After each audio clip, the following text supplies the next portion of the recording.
교육에 여러분 하나님 쓰신 사람 특징 한번 봐볼게요. 우리는 지금 쓰임 받아야 되잖아요. 모세 말입니다. 40살에 하나님께 쓰임 받으려고 했었습니다. 그리고 자기 동족을 괴롭히는 사람을 죽였어요. 근데 하나님이 그때는요 혈기등등하고, 모세가 그때는요 아마 박사기가 한 5개 정도 되는, 여러분 모세오경 한번 읽어보세요. 그는 법학 박사요, 그는 의학 박사고, 그는 자연학 박사일 거예요. 아니면 정말 하나님은 쓰십니다. 이 정규 교육을 무시하는 게 아닙니다. 그렇지만 정규 교육 가지고 쓰지 않는다는 거예요.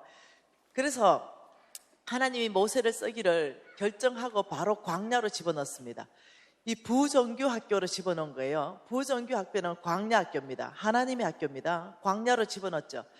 그리고 40년 동안 돌려줬어요. 그리고 이제 모세가 80대니까 이제는 더 이상 소망이 끊어졌어요. 이때 하나님이 나 너 썩었다 이렇게 나온 거예요. 그래 모세가 뭔 소리입니까? 이제는 입이 뻣뻣하고 둔해져서 이제는 저는 안 됩니다. 보낼 자를 보내세요. 이러니까 그래서 너를 쓴다고. 그래서 내 생각, 내 지혜, 내 방법, 내 힘 다 빠졌거든요. 그래서 나는 이제 너를 쓸 수 있다 이거예요. 여러분 보세요. 요셉 보세요. 요셉은요 15살 17살 요때예요. 왕이 아니라 리더, 온 나라의 리더의 꿈을 하나님이 주셨습니다. 형들의 벽짓단이 요셉에게 다 절을 했어요. 그리고 막 별들이 모여들어서 요셉에게 절을 했습니다. 그러니까 이 꿈을 형들한테 얘기했더니 형들이 이제 굉장히 화가 나요. 저 꿈꾸는 자가 오는도다. 이랬어요. 요셉은 채색 옷을 입었습니다. 아주 특별한 사랑을 받았죠. 그 꿈을 얘기하고부터 요셉은 이제 바로 하나님께서 쓰시기로 결정하고, 요셉을 쓰기로 결정하고 광야로 보냈어요. 광야학교로 집어넣습니다. 하나님께서 선택했어요. 그 첫 번째 교실을 선택했는 교실이 뭐냐면요 웅덩이, 이 교실이에요. 요셉을 가리키는 교실. 선생은 누구요? 10명의 형들 선생으로 붙였습니다. 과목은요 두려움. 깊은 웅덩이에 빠져서 아무도 없고 그 두렵고 외로움, 여기에서 이제 요셉은 학교를 하나님이 집어넣습니다. 그리고 하나님이 때가 되어서 요셉을 또 끄집어냅니다. 두 번째 학교로 이끌어갔습니다. 그것은 노예 시장이 두 번째 학교입니다. 그리고 선생은요 노예 상인들이 다 선생입니다. 감옥은요 깨어짐, 이게 감옥이었습니다. 노예 시장에 팔려온 요셉, 여러분 프리덤이란 영화 보셨죠? 그죠? 노예들은 사람이 아니에요. 물건이었죠. 그 당시는. 그러니 이런 높은 단에다가 노예들을 진열했습니다. 상품이기 때문에. 발가벗겼어요. 그리고 입찰을 붙였습니다. 그리고 골라가라. 입찰하기 전에 이 지금 노예가, 이 물건이 일을 잘 하는가 알아보기 위해서, 여러분 우리 엄마들이 시장에 가서 생선 고를 때 어떻게 합니까?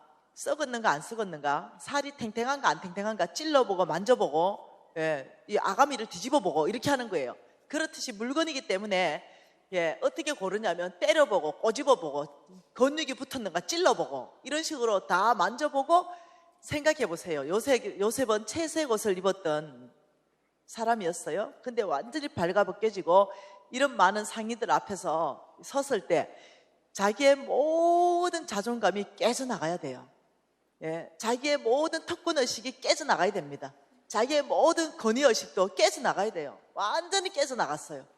그리고는 하나님께서 때가 되어서 학교를 또 바꿉니다. 그 학교는 교실이 어디였냐면 보디발 장군 안방입니다.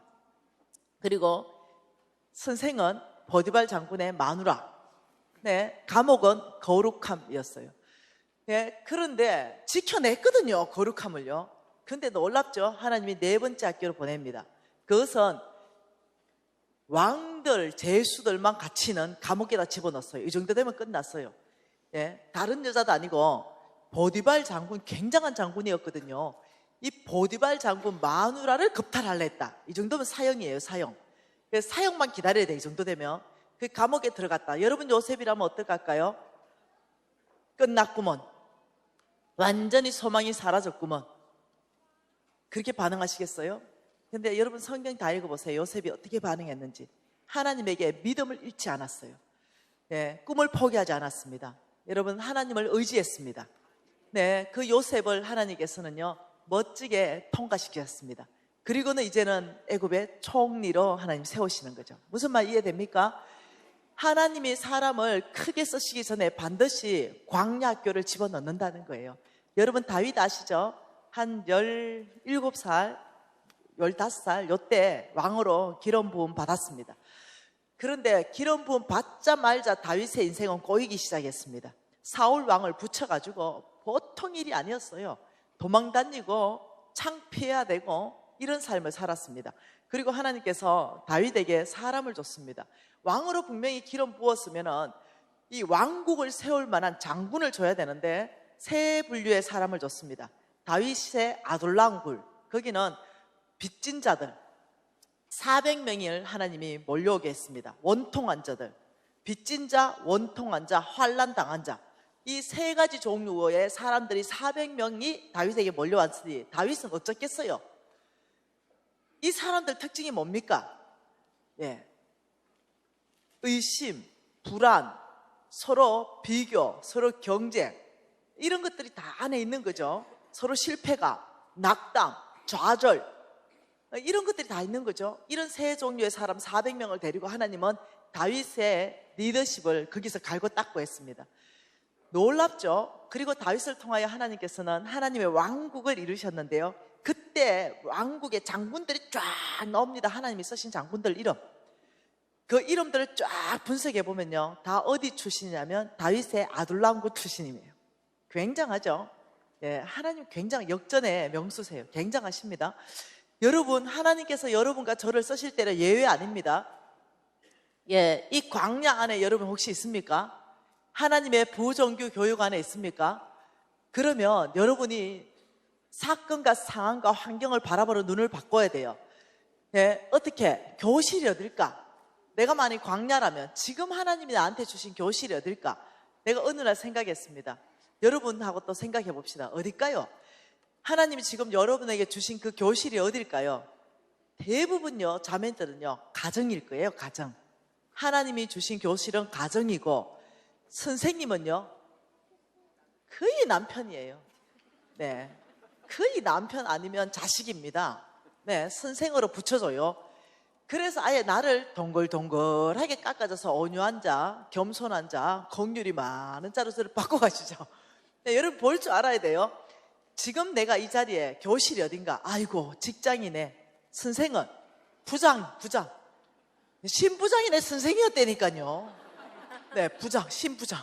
아, 직장이고 신부장이 나의 선생이고, 감옥은요 깨어짐요. 예, 또 자존심을 내려놓음요. 그리고 또 뭐요? 오직 나의 도움이 여호와께 있다. 나의 믿음의 훈련요. 여러분은 어디예요? 저는요 이 부정규 교육을 빡세게 받았습니다. 약 10년 이상을요 죽음을 통과하는 만큼 배웠습니다.